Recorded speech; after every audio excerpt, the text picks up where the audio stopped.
Question number कहां तक हो गए थे?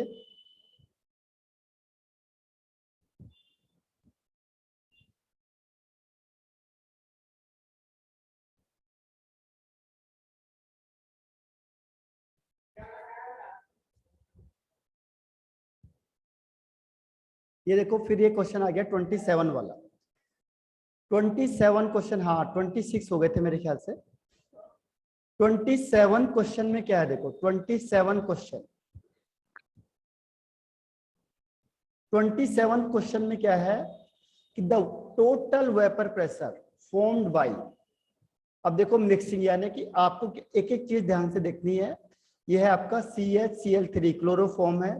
क्लोरोफॉर्म का वेट दे दिया आपको उसने, CHCl3 का वेट है 25.5 ग्राम। मोलर मास आप खुद निकाल लोगे क्लोरोफॉर्म का, ठीक है। सेकंड देखो, ये है आपका CH2Cl2 का वेट दिया है इसने, CH2Cl2 का वेट दे दिया 40 ग्राम। आप इसका मोलर मास खुद निकालोगे, ठीक है। अब ये दोनों चीज निकलने के बाद क्या होगा, इसने कहा टोटल वेपर प्रेशर आपको गिवन है, ठीक है। टोटल वेपर प्रेशर कितना दे दिया, 347.9। टोटल प्रेशर आपको दे दिया है 347.9। और देखो जो फ्री स्टेट है इसमें भी दे दिया आपको, यानी कि पार्शियल प्रेशर भी दे दिया आपको। पार्शियल प्रेशर दे दिया है 415, और दूसरे का है क्लोरोफॉर्म का दे दिया आपको 200 mm। क्वेश्चन क्या पूछा देखो, क्वेश्चन पूछा फिर से mole fraction of each component in vapour phase.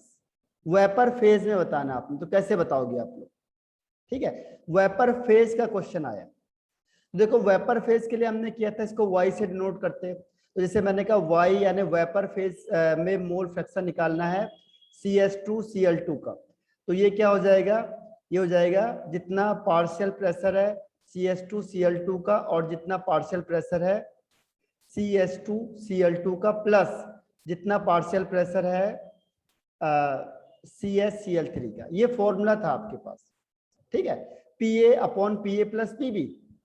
अब देखो यहाँ पे तो आपको कुछ भी गिवन नहीं है इस तरीके का, तो आपको क्या करना है, इसको रिप्लेस करना है। इसको कैसे करेंगे, ये हो जाएगा P0 CH2Cl2 और यहाँ पे X CH2Cl2, यानी इसको P0/X के टर्म्स में चेंज कर देना है, ठीक है। यहां तक समझ में आ गया आपको, तो मैं इसके आगे बढ़ जाता हूँ।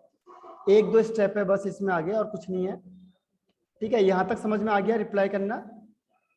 फॉर्मूला ये है, वैल्यू ये है, आपको ये चेंज करना है कौन से, राउल्ट्स लॉ से। राउल्ट्स लॉ क्या है, PA = P0AX से, वहां से चेंज करना है इस वैल्यू को, ठीक है। यहां तक समझ में आ गया।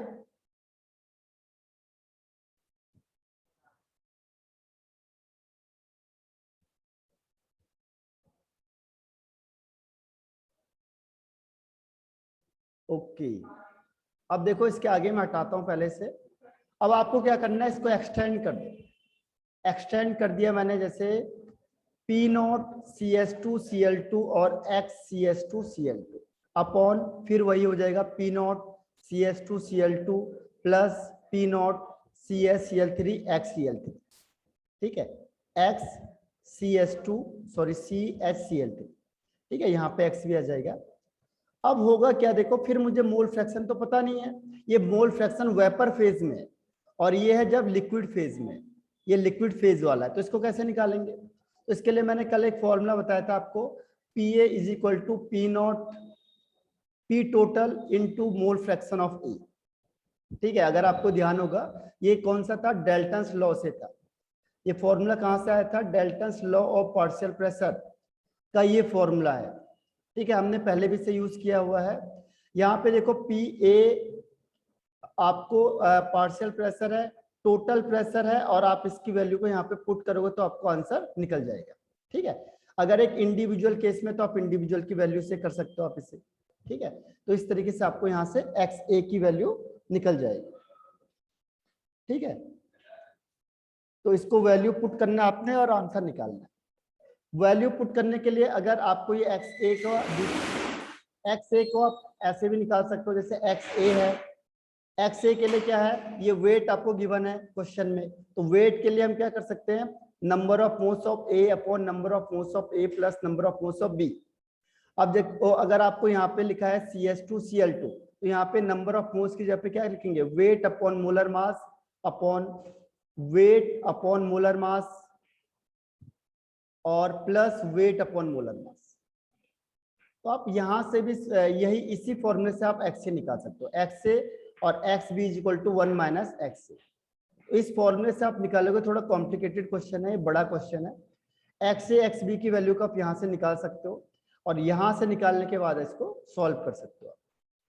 ठीक है, ये क्वेश्चन आया कि नहीं आया समझ में? थोड़ा कॉम्प्लिकेटेड है, इसको आपको खुद ट्राई करना होगा क्योंकि मैं कैलकुलेशन करूंगा तो बहुत लेंथी जाएगा, आप इसे आराम से करना। लेकिन कौन सा फॉर्मूला यूज होना है, देखो फॉर्मूला क्या यूज होना है, जैसे CH2Cl2 के लिए फॉर्मूला यूज होगा PCH2Cl2 अपॉन PCH2Cl2, यानी इसको शॉर्ट में लिख देता हूं मैं YA is equal to PA upon PA plus PB। ठीक है, पहली चीज ये हो गई। दूसरी चीज इसमें क्या ध्यान रखना आपको कि जो PA इज इक्वल होता है उसका मतलब क्या होता है, P0A XA upon P0A XA plus P0B XB। अब आपको P0 की वैल्यू तो दी हुई है लेकिन XA XB गिवन नहीं है, तो आपने फिर ये वाले फॉर्मूले से क्या करना है, XA XB निकालना है। ठीक है, इस वाले फॉर्मूले से आपको वेट गिवन है, number of moles is equal to क्या होता है, वेट अपॉन मोलर मास। मैंने आपको पहले ही बोला था कि मोलर मास आपको निकालना पड़ेगा, उसकी वैल्यू को यहाँ पे रखोगे, यहाँ से XA आएगा, 1 से माइनस कर दोगे XB आ जाएगा, उसकी वैल्यू को यहाँ पुट करोगे, फिर आपका आंसर आएगा। ठीक है, तो इसीलिए 4 में से कोई भी एक ऑप्शन हो सकता है। तो ये थोड़ा कॉम्प्लिकेटेड है और लेंथी क्वेश्चन है, लेकिन ये समझ में आया कि नहीं आया? रिप्लाई करना यस नो।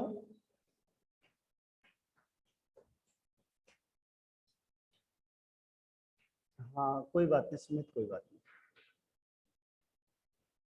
ठीक है, तो ओके, अब आगे बढ़ जाते हैं। फिर से देखना आपको, अगर कोई चीज फिर से नहीं आई समझ में तो उसे दोबारा मुझसे पूछना।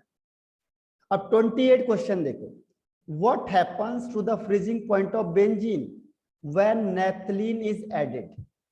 देखो नैप्थलीन को अगर मैं ऐड करूंगा तो फ्रीजिंग पॉइंट क्या होगा, आपको ये बताना है। डिक्रीज होगा, इंक्रीज होगा, या रिमेन अनचेंज होगा, या फर्स्ट डिक्रीज और देन इंक्रीज। 28 का कौन सा ऑप्शन है जो आप इसमें टिक करोगे? 28 का कौन सा क्वेश्चन होगा? अगर आपने क्या किया, बेंजीन में नैप्थलीन को ऐड कर दिया तो बताओ क्या होगा, इन चारों में से ऑप्शन बताओ। ये तो बहुत सिंपल है, ये हर बार बताया आपको। ओके सुमित, अंबिका, और इसके अलावा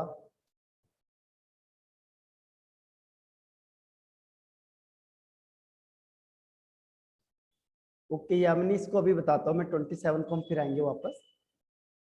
और ये क्वेश्चन का आंसर बताओ, ये तो बहुत इजी क्वेश्चन आंसर है, ये सबसे इजी में आता है, तो टफ में है ही नहीं बिल्कुल भी, मीडियम भी नहीं है ये इजी वाला क्वेश्चन है, वेरी इजी वाला। अगर आपको कोई भी कंपाउंड लिया आपने, कोई भी सॉल्वेंट लिया, अगर आप उसमें कोई सॉल्यूट को मिक्स करते हो तो उसका फ्रीजिंग पॉइंट क्या होगा, इंक्रीज करेगा या डिक्रीज करेगा, बस यही क्वेश्चन है। ओके यामिनी, हेमंत, श्रुति, हाँ लगभग सही है आपके सारे आंसर। इसका आंसर है डिक्रीज हो जाएगा। फ्रीजिंग पॉइंट देखो, फ्रीजिंग पॉइंट के लिए क्या है, फ्रीजिंग पॉइंट के लिए आता है डिप्रेशन इन फ्रीजिंग पॉइंट। देखो उसका वर्ड ही क्या कह दिया उसने, डिप्रेशन इन फ्रीजिंग पॉइंट।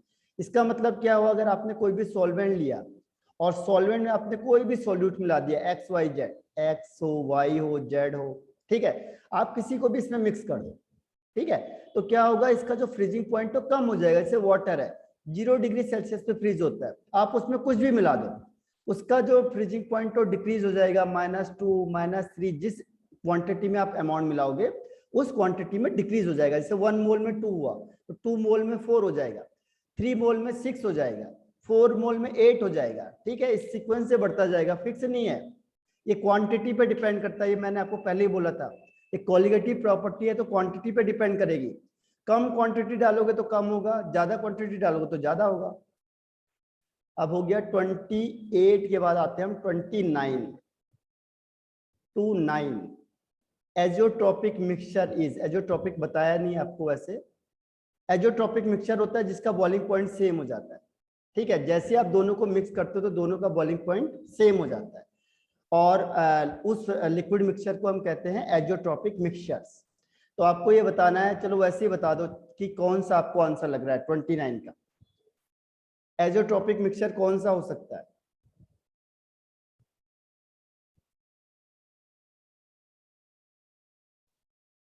जो आपका जो आइडियल गैस का नहीं है, बस जो आइडियल सॉल्यूशन नहीं है उसको छोड़ के एजोट्रोप्स, जो आइडियल सॉल्यूशन नहीं होगा उसको छोड़ के एजोट्रोप्स है, ठीक है। तो बताओ इसमें से कौन सा आंसर होगा?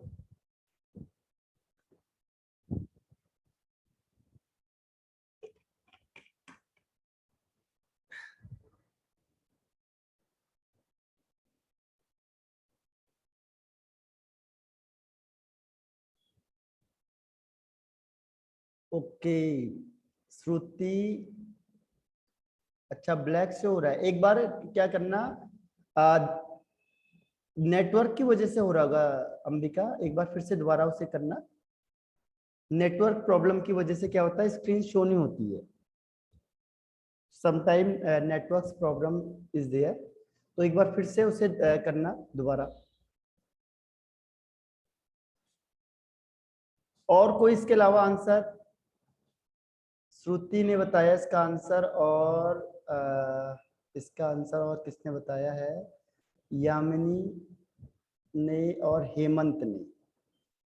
ओके देखो, आप मैं इसका तरीका बता देता हूं आपको, इसका तरीका होगा कैसे, ठीक। इसको पहचानोगे कैसे? देखो यही चीज होती है कंफ्यूजन, तभी मैंने आपको कहा कि आपने थ्योरी पढ़ के गए और जब क्वेश्चन आएगा तो उसमें बहुत बड़ा डिफरेंस आ जाता है, और वहीं पे जो मार्क्स हैं वो लेस हो जाते हैं अगर आपने थ्योरी पढ़ी है और कॉन्सेप्ट को। तो मैं आपको इसका तरीका बता देता हूँ। देखो अगर कभी भी एक का डिफरेंस होता है एक स्टेप का, तो वो आइडियल सॉल्यूशन होता है, ध्यान रखना वो आइडियल है। कैसे? एक स्टेप का, ये क्लोरोबेंजीन है, यानी बेंजीन पे क्लोरीन लग गया, तो बेंजीन है क्लोरो लग गया। अब इसका थोड़ा बड़ा भाई देखो, Cl का बड़ा भाई कौन है? एक बड़ा भाई होना चाहिए बस, ये नहीं कि दूसरे नंबर का नहीं होना चाहिए, पहले नंबर का ही बड़ा भाई होना चाहिए। तो Cl का बड़ा भाई कौन हो गया? Br। तो ये दोनों आइडियल सॉल्यूशन में काउंट हो जाएंगे। अगर मैंने कहा चलो Cl है और यहाँ पे मैंने लिख दिया आयोडीन, उससे भी बड़ा भाई, तो वो नहीं होगा क्योंकि दो स्टेप में आ गया, ठीक है, दूसरे नंबर का बड़ा भाई हो गया, तो ये काउंट नहीं होगा। केवल एक स्टेप वाला ही हर हमेशा आइडियल सॉल्यूशन होगा। देखो इसको मैं आपको सिंपल ट्रिक बता रहा हूँ, अगर आइडियल सॉल्यूशन पहचानना है तो इसके लिए सिंपल ट्रिक है, दोनों सेम ग्रुप के होने चाहिए और एक स्टेप का आगे पीछे हो गया तो भी चल जाता है, ठीक है। तो ये आइडियल सॉल्यूशन हो गया, तो ये एजोट्रोप्स में नहीं होगा काउंट। दूसरा देखो C2H5 C2H5 दोनों सेम है, फिर Cl और Br, देखो वही चीज दे दी इसने, ये Cl और इसका छोटा बड़ा भाई हो गया Br, ठीक है। तो ये दोनों भी सेम हो गए, तो ये भी आइडियल सॉल्यूशन हो गया। तो आइडियल सॉल्यूशन को भी पहचानने का आपको ट्रिक बता दी मैंने कि आइडियल सॉल्यूशन को कैसे पहचानोगे। तीसरा देखो C के 6 है और ये C के 7 है, एक स्टेप है, बड़ा भाई है केवल, देखो C6 है और ये C7 है, एक का डिफरेंस कहीं पे भी चल जाएगा, बड़ा नहीं चलता। मैंने कहा C6 है और C8 है तब नहीं चलेगा, ये ध्यान रखना, ठीक है, ये नहीं चलेगा, ये दोनों आइडियल में नहीं आएंगे। फिर दूसरे नंबर का बड़ा भाई नहीं चलेगा, इसमें पहले नंबर का चल जाएगा बस। C6 है तो C7 चल जाएगा, C8 नहीं चलेगा, ठीक है। तो इसीलिए ये भी क्या हो गया? आइडियल सॉल्यूशन में, ठीक है। अब इसमें क्या होता है, यहाँ पे CCl4 है, तो देखो CH4 से अगर आपने एक Cl को हटाया तो CHCl CH3Cl होगा, फिर एक को हटाया तो इन दोनों में किसका Cl और H का डिफरेंस हो गया, तो H और Cl का डिफरेंस ज्यादा होता है, ठीक है। यहाँ पे H है और यहाँ पे Cl है, इन दोनों का डिफरेंस ज्यादा हो गया, इसीलिए ये वाला क्या होगा? एजोट्रॉप्स में काउंट हो जाएगा। ध्यान रखना, जो भी आइडियल सॉल्यूशन नहीं होगा वो एजोट्रॉपिक मिक्सचर बोलेंगे हम इसे। और मैंने आपको इसका तरीका बता दिया आइडियल सॉल्यूशन का, कैसे आपको आइडियल सॉल्यूशन पहचानना है। जैसे मैंने कहा CH3OH एल्कोहल ग्रुप है और इसका एक बड़ा भाई ले आओ C2H5OH, तो ये आइडियल सॉल्यूशन है। लेकिन अगर मैंने कहा कि ये C3H7OH, तो ये दोनों तो चल जाएंगे लेकिन ये नहीं चलेंगे क्योंकि इन दोनों में 2 का डिफरेंस हो गया, C1 से C3 हो गया, तो 2 का डिफरेंस नहीं चलेगा, 1 का चल जाएगा। ठीक है, कोई भी कंपाउंड हो जो सेम कैटेगरी के आ रहे हैं और अगर 1 का डिफरेंस होगा किसी भी रिस्पेक्ट में, चाहे ग्रुप वाइज हो चाहे कार्बन वाइज हो, तो वो आइडियल में काउंट होगा, अदरवाइज वो आइडियल में काउंट नहीं होगा। ठीक है, तो इसका आंसर हो जाएगा 1। 1 इज द राइट आंसर, 1। ठीक है, समझ में आया क्वेश्चन आपको 29 का। अब वहां क्या है, आपको थ्योरी पढ़ के चले गए, आ गया एक क्वेश्चन में आगे एग्जाम्पल वगैरह, तो एग्जाम्पल को करना सबसे टफ होता है, बहुत सारे एग्जाम्पल है, तो कितने एग्जाम्पल याद करेंगे। तो आपको इसकी ट्रिक याद करनी है कि कैसे आपको इसमें याद करना है। ठीक है, तो ये 29 अगर किसी को नहीं आया तो उसे रिपीट लिख दो, आ गया तो हम आगे बढ़ जाते हैं 30 पे।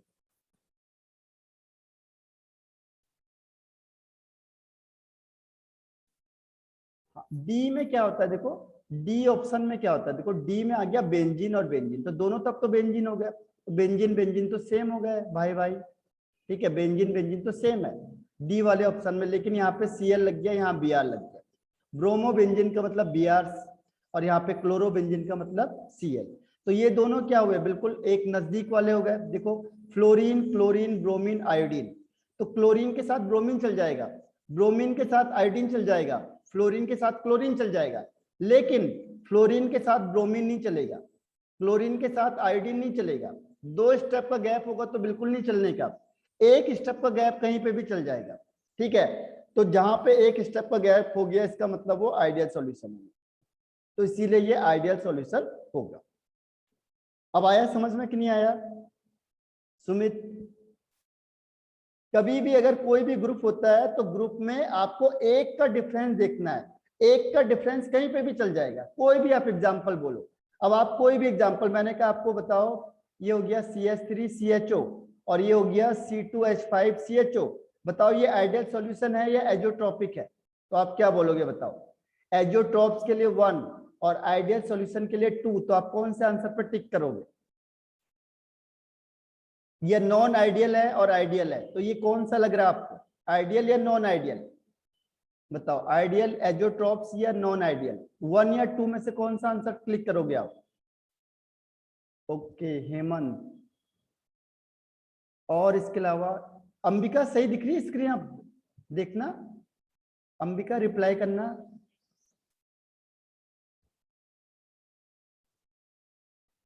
ओके ओके, इसका आंसर बताओ यामिनी, श्रुति, अंबिका, नी, अच्छा नॉन आइडियल, मुझे लगा श्रुति लिख रही है, नहीं सुमित। ओके, तो इसका आंसर है सुमित और हेमंत ने सही आंसर बताया है इसका। बस इसका आंसर है, देखो अभी मैंने आपको क्या कहा कि ये ग्रुप दोनों सेम है, तो सेम वाले को देख लिया आपने। अब यहाँ पे C1 है और ये C2 है, तो 1 का डिफरेंस है, जहां पे भी 1 का डिफरेंस होगा वो आइडियल में काउंट होगा, वो आइडियल में काउंट होगा। अगर दोनों का सेम फंक्शन ग्रुप है और 1 कार्बन का डिफरेंस है या एक फंक्शन ग्रुप का, एक ग्रुप का डिफरेंस हो जाएगा, तो वो आइडियल में काउंट होगा। ठीक है, वो नॉन आइडियल में काउंट नहीं होगा। ठीक, तो ये ट्रिक याद रखनी है आप लोगों ने। अब क्वेश्चन नंबर आते हैं 30 पे। 2 लिक्विड है A and B form minimum, अच्छा ये तो बहुत ज्यादा डीप में आ गया हम लोग। चलो मिनिमम एजोट्रॉप्स, मिनिमम का मतलब क्या होता है, जहां पे बॉइलिंग पॉइंट कम हो जाता है, जैसे मैंने कहा अल्कोहल प्लस ये C2H5OH, alcohol plus water. Alcohol लगभग 373 पे बॉयल होता है और ये होता है 351 पॉइंट समथिंग पे, इन दोनों को मिक्स करके कम हो जाता है, 351 के आसपास आ जाता है, उसे कहते हैं मिनिमम बॉइलिंग एजोट्रॉप्स। यानी जो मिक्सचर का लिक्विड मिक्सचर का बॉइलिंग पॉइंट होगा वो उसके कंपोनेंट से कम हो जाता है, उसे कहते हैं मिनिमम। अब ये बताना आपने क्यों होता है, उसका रीजन बताओ, ऐसा क्यों होता होगा, इसका बॉइलिंग पॉइंट कम क्यों हो जाता है? बस इसमें 2 ही रीजन है, बस बाकी के बेकार है, इसे हटा दो। इसके 2 रीजन बता दो, ये 1 और 4 में से इसका रीजन होगा।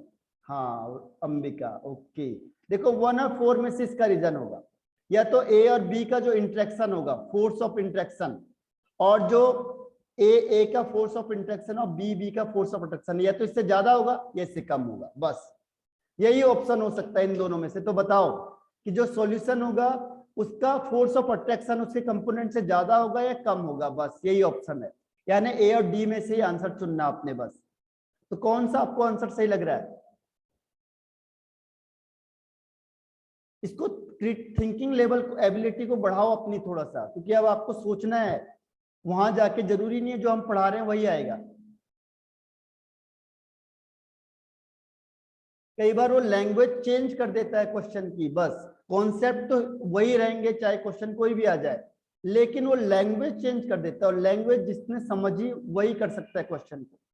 क्वेश्चन तो इसके अलावा कहीं आ ही नहीं सकते हैं, लेकिन लैंग्वेज इज इंपॉर्टेंट, लैंग्वेज वो चेंज कर देगा बस, और वहां पे आपको समझ में नहीं आएगा कि उसने कहा क्या। ठीक है, ओके अंबिका, हेमंत। तो चलो मैं आप इसका आंसर बता देता हूं आपको। इसका आंसर है डी वाला, बिल्कुल सही आंसर बताया दोनों ने, वेरी गुड। अरे जब फोर्स ऑफ अट्रैक्शन कम हो जाएगा तभी तो बॉइलिंग पॉइंट कम हो जाएगा, जब वो जल्दी टूट जाएगा। जैसे ही फोर्स ऑफ अट्रैक्शन कम होगा क्या होगा, उसका बॉइलिंग पॉइंट जल्दी हो जाएगा, तो जल्दी ब्रेक डाउन हो जाएगा और जल्दी बॉयल हो जाएगा। इसीलिए मिनिमम का मतलब क्या होता है, जब फोर्स ऑफ अट्रैक्शन कम हो जाता है। ठीक है, अब याद करना है इसको, जो जो चीज आती जा रही है। अब क्वेश्चन नंबर 31 बताओ मुझे, कोलिगेटिव प्रॉपर्टीज डिपेंड अपॉन।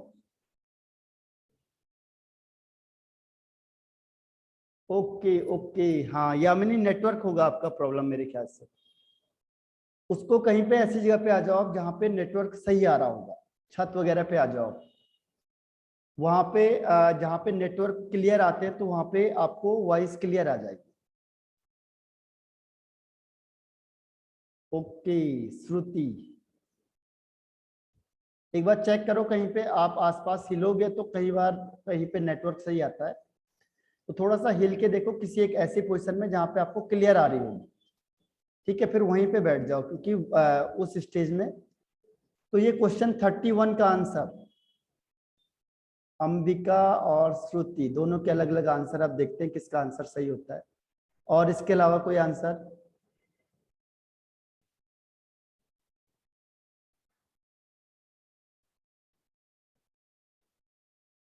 कुछ ना कुछ आंसर करो, आप लोगों को क्या लग रहा है उसके बारे में। ठीक है, क्योंकि मेन चीज यही है, आपको सीखना है। अभी प्रैक्टिस सेशन है, इस प्रैक्टिस में कुछ जाने का नहीं हमारे पास, अभी खोने का हमारे पास कुछ भी नहीं है। ओके, हेमंत एंड सुमित चारों के अलग अलग आंसर हैं। अब देखते हैं हम किस कौन सा आंसर सही होता है। तो देखो, colligative properties depends on, depends में देखो इसका एक ही आंसर है बस, वो बी है, वो दिया था मेरे ख्याल से श्रुति ने दिया था आंसर, ओनली वन। बाकी चारों ने अलग अलग आंसर दिए, लेकिन ये चारों आंसर गलत है एक आंसर को छोड़ के, जो नंबर ऑफ सॉल्यूट पार्टिकल पे डिपेंड करता है। हाँ यामिनी, राइट आंसर, यामिनी और अंबिका का। ठीक है, जो नंबर पे डिपेंड करता है, कोलिगेटिव का मतलब क्या होता है, it is also called democratic. आपको बताया था डेमोक्रेटिक का मतलब जो नंबर पे डिपेंड करता है। जैसे मैंने वोटिंग सिस्टम का बोला था कि चाहे एक प्रेसिडेंट वोट करेगा, चाहे एक फार्मर वोट कर रहा है, चाहे कोई भी इंसान वोट कर रहा है, सबके वोट की पावर सेम है, क्योंकि नंबर पे डिपेंड करेगा, नेचर पे डिपेंड नहीं करता है। और वो भी किसके, नंबर ऑफ सॉल्यूट पार्टिकल के डिपेंड करता है। ठीक है, तो B is the right answer, तो 31 का बी आंसर है। अब question number 32, among the following which one is the colligative properties। अब आपको कौन सा लग रहा है इसमें आंसर? यामिनी, ओके इसने पहले आंसर दे दिया, यामिनी, अंबिका, और इसके अलावा ऐसे क्वेश्चन आते हैं देखो, कुछ अलग से क्वेश्चन नहीं है, लेकिन आपको लैंग्वेज बदल देगा, बस यही चीज समझनी है आपने। जो लैंग्वेज को समझ गया उसके लिए पेपर बिल्कुल टफ नहीं रहेगा, लेकिन जिसने लैंग्वेज नहीं समझी तो आपको लगेगा कि जो पढ़ाया है उसमें से बिल्कुल भी नहीं आया, अलग आया है। ठीक है, तो ओके, श्रुति, हेमंत, यामिनी और अंबिका। सुमित बताओ कौन सा आंसर होगा?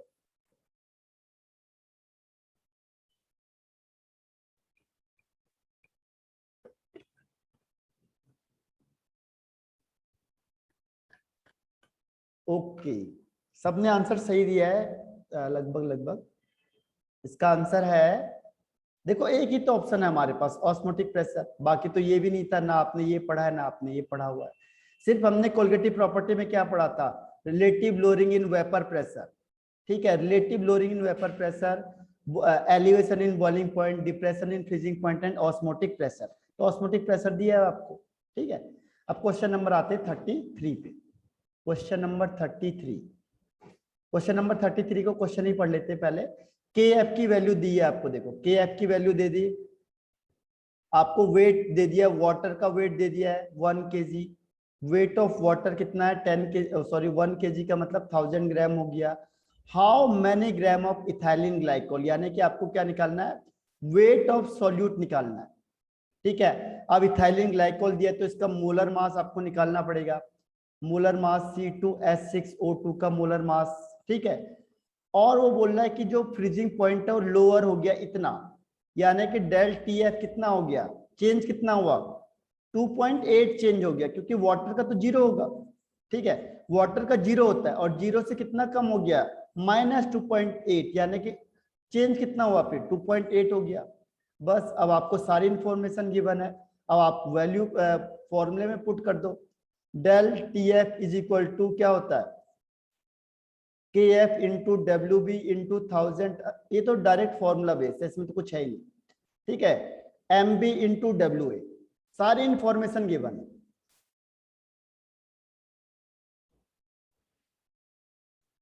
KF की वैल्यू गिवन है आपको 1.86। ठीक है, WB आपको निकालना है, WA गिवन है। तो इसमें बताओ क्या है, इसमें वैल्यू में पुट कर देता हूं आपको, और सुविधा के लिए करना आपको खुद कर पड़ेगा। 2.8, KF की वैल्यू 1.86, WB आपको कैलकुलेट करना है इंटू 1000 अपॉन MB आपको निकालना है, इसका कितना हो जाएगा 12 टू 24, 24 प्लस 6 30 और 30 प्लस 32 यानी 62, और इंटू क्या है WA यानी वेट, तो 1000, ये तो 1000 से 1000 कट गया। बस इसको सॉल्व करके आंसर आ जाएगा आपके पास।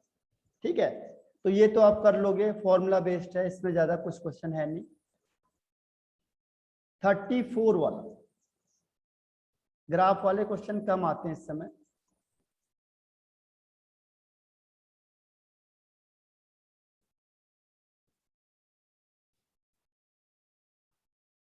लेकिन चलो अब बताओ इसे, आपके अकॉर्डिंग क्या, ग्राफ आपने पढ़ा हुआ है, ग्राफ का तो नॉलेज होना ही चाहिए आपको।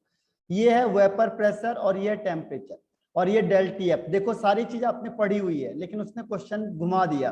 अब वो बोलेगा बताओ 1 2 3 क्या है। ठीक है, तो चलो मुझे बता दो इसके बारे में, आप किसकी नॉलेज अच्छी है, आप में से चेक कर दिया जाएगा। यही देखो, ये आपने फ्रीजिंग पॉइंट वाले में पढ़ा हुआ है, लेकिन उसने क्वेश्चन इसी के बेस पे दिया। देखो बेस यही है, लेकिन क्वेश्चन का लैंग्वेज चेंज है बस। तो लगेगा आपको तो NCERT से या तो बुक से है, लेकिन क्वेश्चन को उसने थोड़ा सा क्या कर दिया, मोल्ड कर दिया, उसे चेंज कर दिया थोड़ा सा।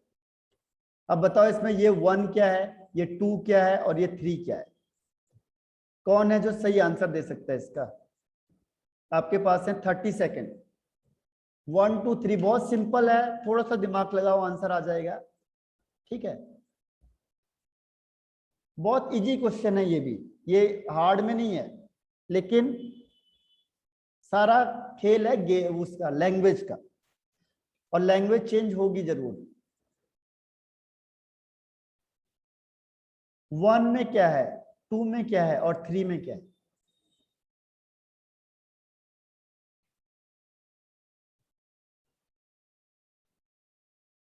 ओके अंबिका, और कोई आंसर इसके अलावा।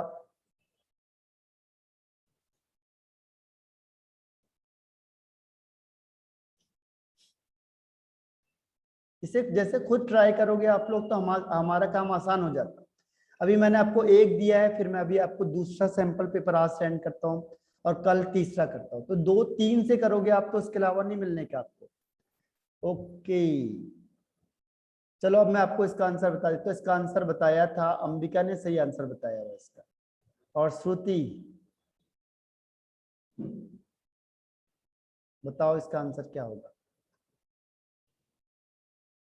अंबिका ने शायद इसका आंसर सही बताया, 34।